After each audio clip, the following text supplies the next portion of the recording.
Hello friends, मैं महेश चौंदे आप लोगों का स्वागत करता हूं मेरे यूट्यूब चैनल पे। आज जो हम लोग सॉल्व करने वाले क्वेश्चन वो है सोल्डेरिंग कंसर्न का question number 2। I hope so आपने मेरा क्वेश्चन नंबर 1 देखा होगा, सॉल्व करके देखा होगा आपने खुद भी। कुछ प्रॉब्लम हुई तो आप मुझसे पूछ सकते हैं। तो चलिए ज़्यादा वेट न करते हुए, टाइम न गवाते हुए हम लोग क्वेश्चन नंबर 2 सॉल्व करना चालू करते हैं। हमेशा के जैसे पहले क्वेश्चन को रीड करेंगे और फिर बाद में उस क्वेश्चन को सॉल्व करेंगे। तो रीड करते हैं। जैसे अगर आप क्वेश्चन देख रहे हैं तो क्वेश्चन में लिखा हुआ है, from the following information for MS Vijay trader you are required to prepare a final accounts. Final accounts मतलब यहाँ पे हमको क्या दिया हुआ है, ट्रायल बैलेंस दिया हुआ है। ट्रायल बैलेंस के बारे में मैंने इसके पहले आपको बता चुका हूँ। ट्रायल बैलेंस से फाइनल बैलेंसेस होते हैं किसी एक डेट के। तो जो जनरली फाइनल बैलेंसेस है, अभी हमारे क्वेश्चन में तो ईयर नहीं दिया हुआ है। अगर ईयर दिया रहता था तो उस डेट के रहते थे, तो हम एज्यूमिंग कर सकते हैं 31 दिसंबर, 31 मार्च, कुछ भी हो सकता है। प्रॉब्लम में जो दिया है उस हिसाब से उसको सॉल्व करते हैं। ट्रायल बैलेंस में दो साइडेड होते हैं, एक होता है डेबिट क्रेडिट। कभी कभी ट्रायल बैलेंस एक सिंगल एरिया में दिया रहता है, मतलब सारे आइटम एक जगह दिए रहेंगे भी। अगर जैसे आप देख रहे हैं यहाँ पे लिखा हुआ है capital 1,35,000, current account 990 current account, purchase and sales दिया हुआ है दोनों साइड में, debtor creditor, bill receivable, bill payable दिया है, कमीशन रिसीव, कमीशन पेड दोनों दिया है। डेबिट साइड है तो वो एक्सपेंसेस होगा, ये कमीशन दिया हुआ है, ये कमीशन मिला हुआ है। ओपनिंग स्टॉक दिया हुआ है, कैश इन हैंड है, 10% गवर्नमेंट बॉन्ड, इसके ऊपर 10% लिखा हुआ है। डेफिनेटली कोई सीक्रेट एडजस्टमेंट होना चाहिए।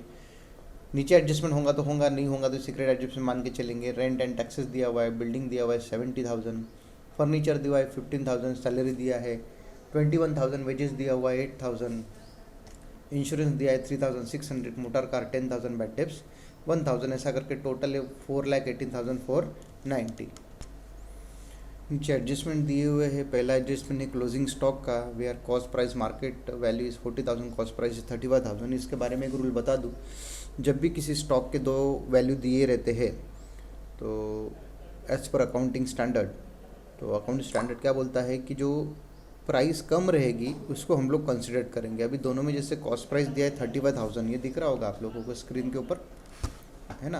कॉस्ट प्राइस 35,000, मार्केट वैल्यू 40,000, इन दोनों में से कम कौन सी है, 35,000, तो ये हम लोग कंसिडर करेंगे। इसको कंसिडर नहीं करेंगे, इसको जैसे इन्फॉर्मेशन के तौर पे लिखेंगे उसके नीचे, बाकी इसका कोई वैल्यूएशन में कोई काम नहीं आएगा। Interest on government bond outstanding for the year, ये लिटरली दिया हुआ है। गवर्नमेंट बॉन्ड 10% है आउटस्टैंडिंग फॉर द ईयर, जो 10% दिया हुआ है ये पूरे साल का है, एक साल का 10%। आगे डेप्रिसिएट फर्नीचर 15%, बिल्डिंग 10%, फर्नीचर और बिल्डिंग पे डेप्रिसिएशन है 2,000, due but not paid by the customer, ये बैड डेप्ट से 2,000। प्रीपेड कमीशन है 1,000, जो कमीशन है वो 1,000 रुपये है। प्रीपेड कमीशन है, प्रीपेड मतलब आपने दिया हुआ है।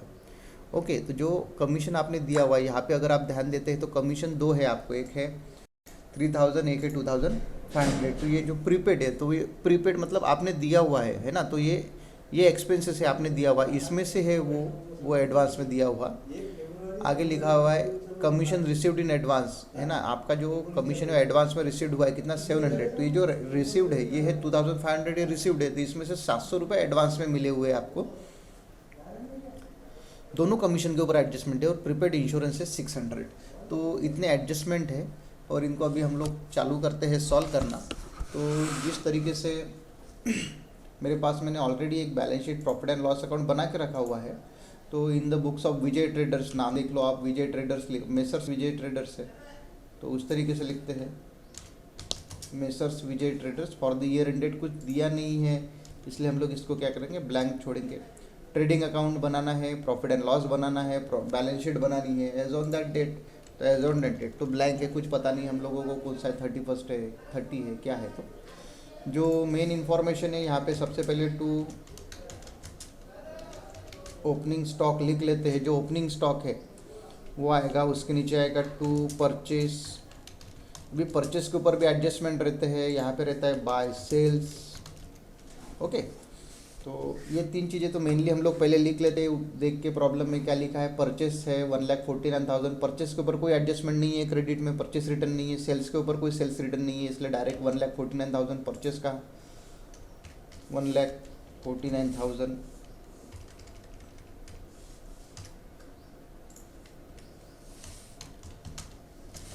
ओके, सेल्स है 2,13,000, सेल्स लिख लेते हैं 2,13,000, ये हो गया सेल्स। उसके सिवा और क्या है? ओपनिंग स्टॉक दिया हुआ है हम लोगों को 20,000, ओपनिंग स्टॉक लिख लेते हैं हम लोग 20,000। ओके, अभी चालू करते हैं। ये मेन तीन चीज़ें हैं जो हम लोगों को लिख लेनी चाहिए। इसके सिवा ग्रॉस प्रॉफिट भी आता है, वो भी आप लिख सकते हैं। मतलब ऐसा नहीं होना चाहिए कि जब हम लोग उस जगह पे आए तो फिर वो उस आइटम के लिए वो जगह अवेलेबल ना हो, है ना। जैसे परचेस कभी कभी हम लोगों को पहले दे दिया, अभी जगह इस प्रॉब्लम में परचेस पहले है, ओपनिंग स्टॉक बाद में है। अगर हम लोग आइटम टू आइटम लिखने के लिए चल जाए तो पहले परचेस लिख बैठेंगे, ओपनिंग स्टॉक बाद में लिख बैठेंगे, लेकिन ऐसा तो हो ही नहीं सकता। ओपनिंग स्टॉक तो ओपनिंग स्टॉक होता है, इसलिए उसको सबसे पहले लिखा जाना चाहिए। तो कैपिटल दिया हुआ है 1,35,000, करंट अकाउंट है 990। अभी दोनों भी क्रेडिट साइड में है। मैं एक बात बता दूं कि जब भी कोई क्वेश्चंस के बारे में बात करता है तो there are two types of questions when we are talked about the capital accounts. One is fix capital account and another is fluctuating capital account.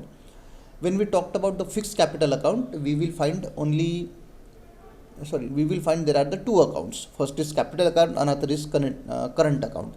तो जो फिक्स कैपिटल मेथड होता है उसमें दो अकाउंट देखने को मिलेंगे, एक कैपिटल और दूसरा करंट। अभी करंट यानी क्या होता है? जिस तरीके से हमारे अकाउंट्स होते हैं ना, करंट अकाउंट होते हैं बैंक में, सेविंग अकाउंट होते हैं, वैसे ही बिजनेस के भी होते हैं।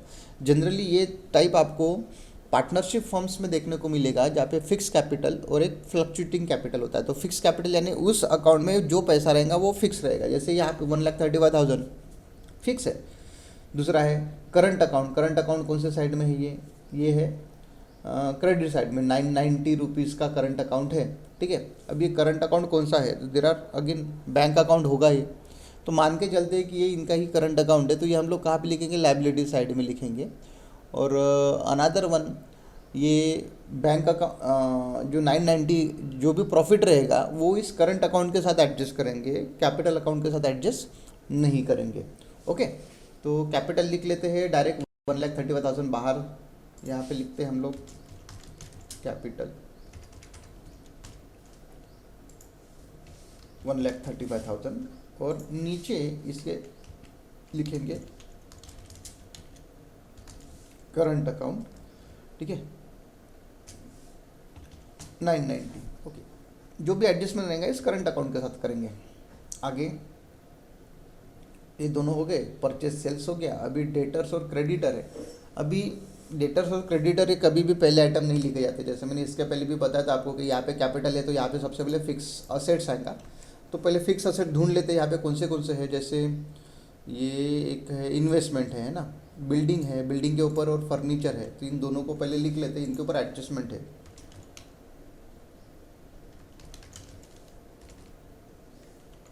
बिल्डिंग लेस डेप्रिसिएशन, वैसा ही है फर्नीचर लेस डेप्रिसिएशन। ओके, तो बिल्डिंग कितनी है और फर्नीचर कितना है? तो बिल्डिंग है 70,000, फर्नीचर है 15,000, लिख लेते हैं हम लोग। बिल्डिंग है 70,000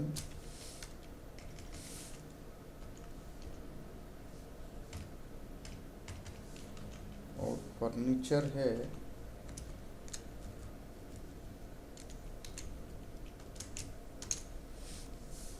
हाउ मच 15,000 है ना, फर्नीचर है 15,000। इसके सिवा डेप्रिसिएशन के बारे में बात करते हैं। तो जो डेप्रिसिएशन है बिल्डिंग के ऊपर कितना और फर्नीचर के ऊपर कितना, तो डेप्रिसिएशन है फर्नीचर के ऊपर है 15%, बिल्डिंग के ऊपर है 10%। तो बिल्डिंग के ऊपर है 10% एट द रेट ऑफ 10% और फर्नीचर के ऊपर है एट द रेट ऑफ 15%, ठीक है। कैलकुलेटर देख लेते हैं कि वैसे तो ये हम लोग इसमें ऑन फिंगर्स भी काउंट कर सकते हैं। 10% इज़ नॉट बिग डील। 10% पे ये रहेगा कितना? 7,000। ओके, ये रहेगा 7000, बाहर आएगा 63। इसका सेकंड एंट्री अभी नहीं कर रहे हम लोग, सेकंड एंट्री वेट करेंगे। बाकी 15000 पे 15%, तो 2250 होता है ना। अगर इसको कैलकुलेट करें तो 15000 into 15 divide by 100, okay, it is 2250। लिख लेते हैं यहाँ पे 2250।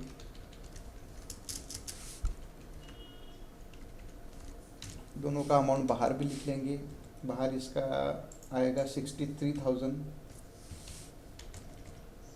और उसी के जैसा इसका बाहर आएगा -2250, 12750। तो ये हो गया हमारे कौन से, इसका सेकेंड एंट्री होने की बाकी है, ये याद रखिए। इसका अभी तक हमने सेकेंड एंट्री नहीं किया। क्यों नहीं किया? क्योंकि एडजस्टमेंट में दिया हुआ है।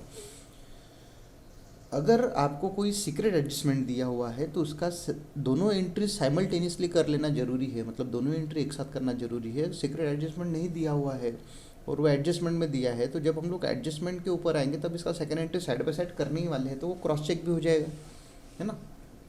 और अभी भी बहुत सारे आइटम हमारे प्रॉफिट एंड लॉस में लिखने के बाकी है। अगर हम लोग पहले डेप्रिसिएशन लगा देंगे तो इट्स नॉट लुक गुड, ऐसा बोल सकते हैं। कोई प्रॉब्लम नहीं है, आपने लिखा तो भी कोई प्रॉब्लम नहीं है। आगे चलते क्वेश्चन में, बिल्डिंग फर्नीचर हो गया, इसके सिवा मोटर कार दिया हुआ है 10,000, ये एक हमारा फिक्स असेट्स है। तो इसके नीचे हम लोग लिख लेते हैं यहाँ पे मोटर कार। अमाउंट इसके ऊपर कोई डेप्रिसिएशन नहीं है, डायरेक्ट बाहर लिख लेंगे 10,000। इसके सिवा इन्वेस्टमेंट एक है 10% गवर्नमेंट बॉन्ड। जो जो चीज़ें मुझे समझ रही है वो हम लोग लिख ले रहे हैं। 10% गवर्नमेंट बॉन्ड, इसके ऊपर एडजस्टमेंट है, 1 साल का इंटरेस्ट बाकी है इसके ऊपर में, ठीक है। अमाउंट कितना है ये देख लेते हैं, 10% 20,000 है, तो 20,000 पे 10%, ऐसा बोला तो भी चलता। 20,000 पे 10% 1 साल का, तो इसमें क्या होगा, ऐड होगा, है ना, ऐड इंटरेस्ट रिसीवेबल।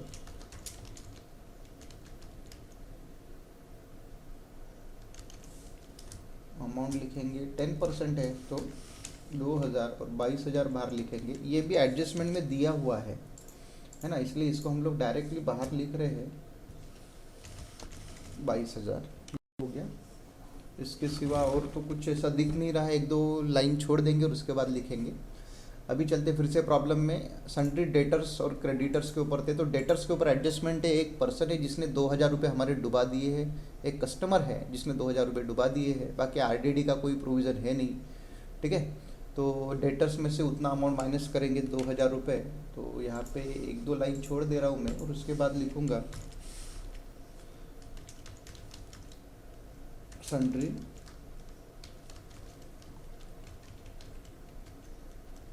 डेटर्स, है ना, वो कितना है, 80,000 है।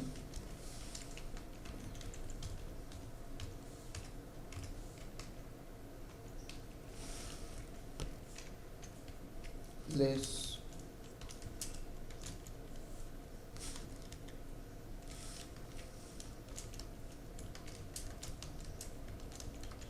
Bad debts, okay. और ये अमाउंट में देखा जाए तो ये अमाउंट में है 2,000।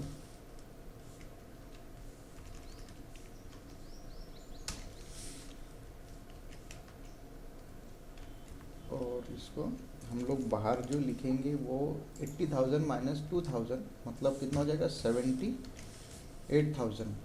तो ये हो गया हमारा बैड डेब्ट्स का। इसका सेकेंड एंट्री होने का बाकी है अभी भी, कि ये एडजस्टमेंट में है, क्रॉस चेक हो जाएगा उसी टाइम पे। क्रेडिटर है 47,500, इसमें 7-8 लाइन छोड़ देते हैं, यहाँ पे लिखते हैं हम लोग सन्ड्री क्रेडिटर्स। अमाउंट में 47,500। अमाउंट काफ़ी केयरफुली लिखिएगा, क्योंकि एक भी अगर फिगर इधर उधर हो गया तो आपका बैलेंस शीट टैली नहीं होगा।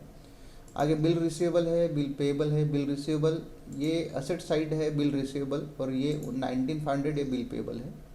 तो बिल रिसीवेबल 12,000, इसके नीचे लिख लेते हैं।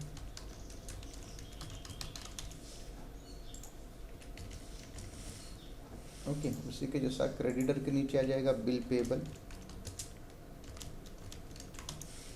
अमाउंट है 19,500। उसके बाद है कमीशन, ये पेड, ओके, और ये रिसीव्ड। ये असेट साइड है तो डेबिट एक्सपेंसेस एंड लॉसेस ऐसे बोलते हैं, तो जो डेबिट साइड है वो एक्सपेंस होता है तो इसलिए commission paid 2,500, credit income and gain होता है तो ये कमीशन रिसीव्ड। लेकिन दोनों के ऊपर भी एडजस्टमेंट है, तो यहाँ पे कमीशन से रिलेटेड है तो यहाँ पे हम लोग टू कमीशन लिखते हैं, टू कमीशन पेड। ओके, तो अमाउंट दिया हुआ है कितना, 3,000। सॉरी, इनर में है क्योंकि दोनों के भी ऊपर एडजस्टमेंट है। यहाँ पे सबसे पहले बाय गॉस प्रॉफिट, एक दो लाइन छोड़ दो, फिर बाय कमीशन रिसीव्ड। नीचे लिखेंगे अमाउंट इसका है 2,500, अमाउंट लिख लेते हैं 2,500। दोनों के ऊपर में एडजस्टमेंट करेंगे, अमाउंट लिख लेंगे 2,500, ये हो गया। उसके बाद अभी एडजस्टमेंट क्या है, तो जैसे मैंने जब भी आपको बताया एडजस्टमेंट के बारे में, तो there are two adjustment on different commissions. एक प्रीपेड कमीशन, आपने ज़्यादा का दे के रखा है, तो जो ज़्यादा का दे के रखा है वो एक्सपेंसेस में, क्योंकि जो आप पेमेंट कर रहे हैं वो एक्सपेंसेस का पेमेंट करेंगे, इसलिए जो ये 1,000 है ये एक्सपेंसेस में से माइनस होगा। उसी के जैसा जो कमीशन रिसीव्ड है, ये आपको ज़्यादा का मिला हुआ है तो ये रिसीव्ड में से माइनस होगा, 1,000 इसमें से माइनस होगा, लेस प्रीपेड। ओके, कितना प्रीपेड, सॉरी 1,000। ओके, और वैसा ही यहाँ पे लेस एडवांस रिसीव्ड, कितना, 700।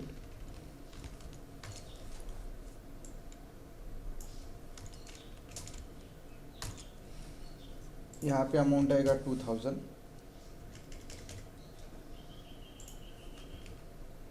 और यहाँ पे आएगा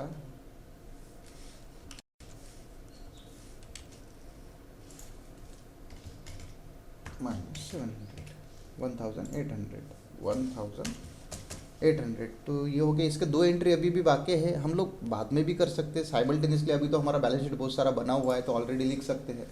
अभी कौन सी चीज़ कहा जाएगी, तो जो एडवांस रिसीव्ड है ये ज़्यादा का मिला हुआ है, इन फ्यूचर हो सकता है आपको रिटर्न करना पड़े, इसलिए ये आपकी क्या बन जाती है, लायबिलिटी। तो यहाँ लिखेंगे एडवांस कमीशन रिसीव्ड, कितना, ये हो गया 700। और उसके जैसा ये प्रीपेड है ना, तो ये ज़्यादा का देके रखा हुआ है आपने, इसका काम अगले साल आएगा, ये आपका क्या कहलाएगा, ये आपका कहलाएगा असेट, इसलिए प्रीपेड कमीशन, कितना, 1,000। इस केस में हमने दो एंट्री एक साथ करके रख लिया, क्योंकि ऑलरेडी हमारा बैलेंस शीट बहुत सारा बना हुआ है तो कोई प्रॉब्लम नहीं है। जब बैलेंस शीट में कुछ भी चीज़ नहीं रहती तो एंट्री करना थोड़ा सा प्रॉब्लमेटिक हो जाता है। इन प्रॉफिट एंड लॉस भी वैसा है, जैसे मैंने डेप्रिसिएशन के बारे में आपको बताया था।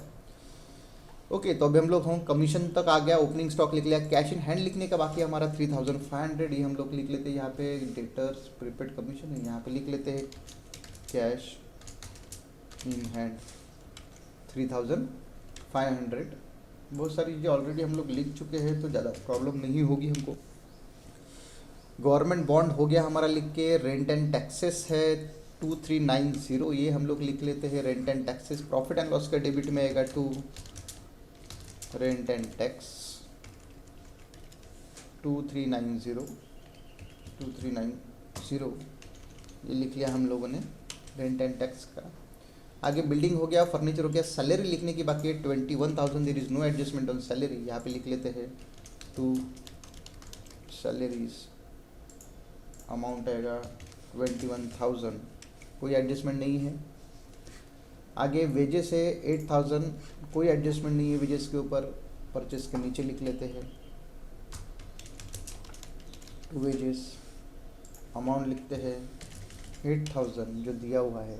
आगे इंश्योरेंस है 3,600, एडजस्टमेंट है इसके ऊपर प्रीपेड इंश्योरेंस का, ठीक है। यहाँ लिखते हैं टू इंश्योरेंस, अमाउंट था 3600 इनर में,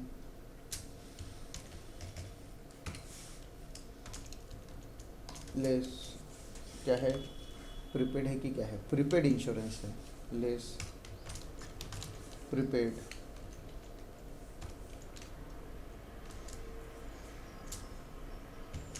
$600,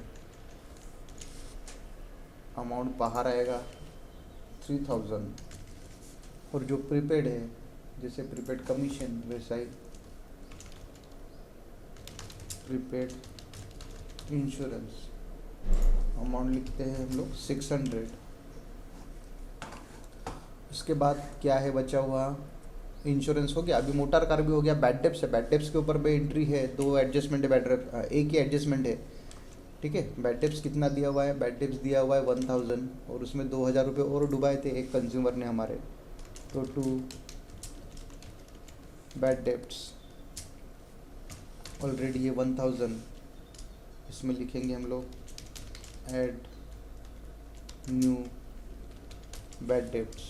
तो कौन वो कंज्यूमर है, इसका एक देखा तो हमने सेकेंड एंट्री किया, एक एंट्री हमने डेटर से माइनस की हुई है। मैं बता दूं आप लोगों को, ये देखिए यहाँ पे डेटर्स आपको दिख रहा होगा, 80,000 में से 2000 गए, तो इसका सेकेंड एंट्री यहाँ पे हुआ है, टोटल हो जाएगा 3000। अभी तो कोई आइटम नहीं बचा हुआ है, हमने सारे कर लिए। अभी पहला एडजस्टमेंट है क्लोजिंग स्टॉक, मैंने दोनों में से जब भी बता दिया आपको, विच एवर इज़ लोअर, दोनों में से जो छोटा होगा वो अमाउंट हम लोग लेंगे। और क्लोजिंग स्टॉक 35,000 यहाँ पे लेंगे, तो वो कहाँ पे आएगा, ट्रेडिंग के क्रेडिट में आएगा, बाय क्लोजिंग स्टॉक।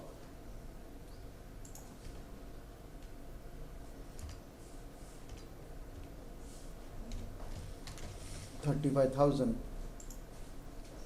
ये हो गया। इसके नीचे हम लोग लिख सकते हैं मार्केट वैल्यू, मार्केट वैल्यू कितनी है इसकी, 40,000। ओके, तो ये हो गया। इसका सेकेंड एंट्री होने का बाकी है, इसका सेकेंड एंट्री होगा हमारा बैलेंस शीट में। स्टॉक तो हमने वैसे इसके नीचे लिखना चाहिए था, यहाँ पे लिख लेते हैं। मैंने पहले बोला था आपको 2-3 लाइनें छोड़ दो, क्लोजिंग स्टॉक और स्टॉक इन हैंड, कोई प्रॉब्लम नहीं, लिखेंगे यहाँ पे 35,000। ओके, ये हो गया क्लोजिंग स्टॉक। आगे interest on government bond outstanding for the year, तो एक तो हमने इंटरेस्ट ऑन गवर्नमेंट बॉन्ड ले लिया, ये मिलने वाला है इसलिए हमारी इनकम है ना। यहाँ पे लिखेंगे interest on government bond receivable, amount लिखेंगे 2000। दोनों एंट्री होगी, एक एंट्री कौन सी, एक एंट्री ये आपको दिख रही होगी interest on government bond receivable की, और सेकेंड एंट्री कौन सी है, ये, ठीक है। ये 2 अलग अलग एंट्रीज है, आपको समझ में आ गया होगा। अगर कोई प्रॉब्लम है तो मैं आपको बता सकता हूँ। ओके, उसके बाद डेप्रिसिएशन ऑन फर्नीचर है, तो इसका एक एंट्री हो चुका है हमारा डेप्रिसिएशन का, दोनों में से माइनस कर दिया 7000 और 2250, ये इसका सेकेंड एंट्री होने का बाकी है 2 डेप्रिसिएशन फर्नीचर और बिल्डिंग। तो फर्नीचर का जो डेप्रिसिएशन था वो 2250 था, और बिल्डिंग का जो डेप्रिसिएशन है वो 7000 था। ओके, यानी टोटल जो है वो हमारा 9250,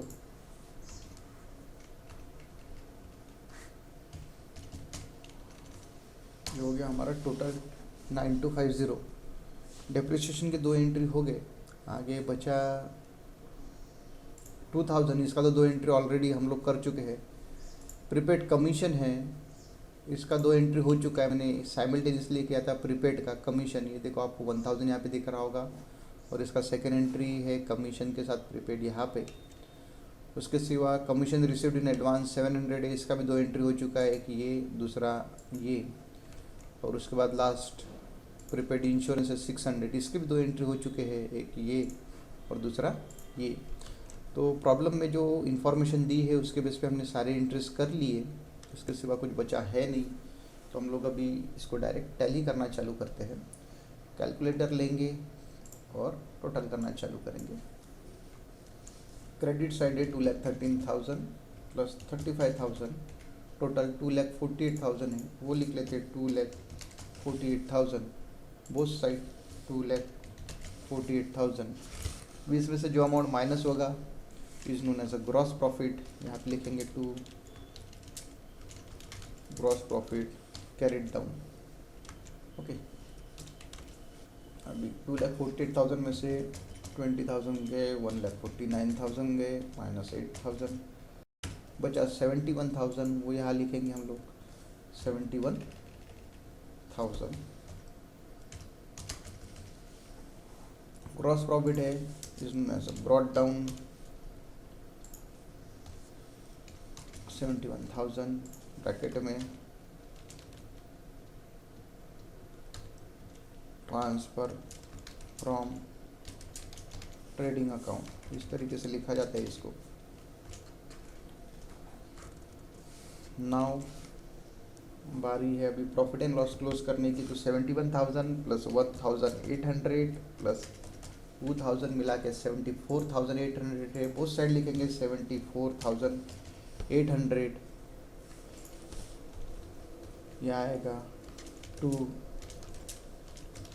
net profit. Okay, it is balancing amount, minus करते हैं 74,800, बोथ साइड लिखेंगे 74,800 minus 2,000 minus 2,390 minus 21,000 minus 3,000 minus 3,000 minus 9,250, ऐसा मिला के 34,160 ये हमारा बैलेंस बचा है। अमाउंट आया 34,160, तो ये टोटल हो गया हमारा amount.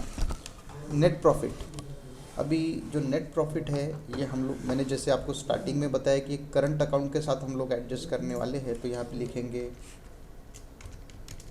Add profit for the year. Okay, और कितना प्रॉफिट आया हुआ है? प्रॉफिट आया हुआ है 34,160, तो ये लिखेंगे यहाँ पे प्रॉफिट 34,160 और टोटल बाहर निकालेंगे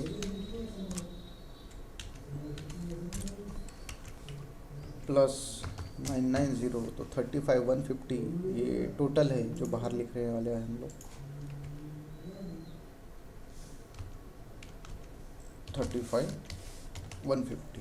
ओके, तो इस तरीके से अभी आते हैं बैलेंस शीट्स के ऊपर में। बैलेंस शीट को टैली करना है, बोथ साइड टैली करके देखते हैं। तो सबसे पहले liability side 1,35,000 plus 35,150 plus 47,500 plus 19,500 plus 700, total हो गया 237,850। 2,37,850 हो गया total. Now on asset side 63,000 plus 12,750 plus 10,000 plus 22,000 plus 3,500 plus 35,000 plus 78,000 plus 12,000 plus 1,000 and plus 600, तो 237,850 बोथ साइड हमारा टैली हो गया 2,30,850। इस तरीके से हमारा बैलेंस शीट टैली हो गया। आई होप सो आप लोगों के प्रॉब्लम समझा होगा, नहीं समझा तो आप फिर से देखिए, और अगर कोई क्वेश्चन रहते हैं तो आप मुझे कमेंट बॉक्स में पूछ सकते हैं। आपको ये प्रॉब्लम अच्छा लगा तो प्लीज़ मेरा चैनल सब्सक्राइब कीजिए। Thank you so much.